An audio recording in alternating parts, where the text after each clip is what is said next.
నమస్కారం, NS news కి స్వాగతం. నా పేరు ఉషా. ముందుగా ముఖ్యాంశాలు. అహ్మదాబాద్ లో జరిగిన ఎయిర్ ఇండియా ఘోర విమాన ప్రమాదంలో మృతి చెందిన వారికి వాడపల్లిలో ఎమ్మెల్యే బండారు సత్యానందరావు శుక్రవారం నివాళులర్పించి తీవ్ర సంతాపం తెలియజేశారు. వారి ఆత్మకు శాంతి కలగాలని ఆయన ప్రార్థించారు.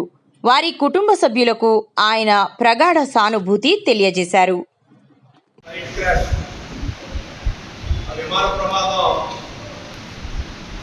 చాలా దురదృష్టకరమైనటువంటి సంఘటన.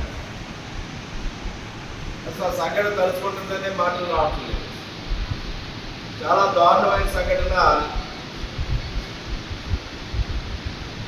జరిగింది. క్షణాల్లో విమానం టేకాఫ్ అయిన నిమిషం లోపలనే ప్రమాదానికి గురి కావడం, ఆ ఫ్లైట్లో ఉన్నటువంటి ఒక్కరి మినహా అందరూ కూడా అసలు బాసడం, దానికి తోడుగా అది వెళ్ళి ఒక మెడికల్ కాలేజీ హాస్టల్ మీద క్రాష్ అవడం, అందులో భోజనాలు చేస్తున్నటువంటి మెడికోలు అంటే వైద్య విద్య అభ్యసిస్తున్న వారు దుర్మరణం పాల్గొనడం చాలా చాలా ఆదాకరమైన విషయం.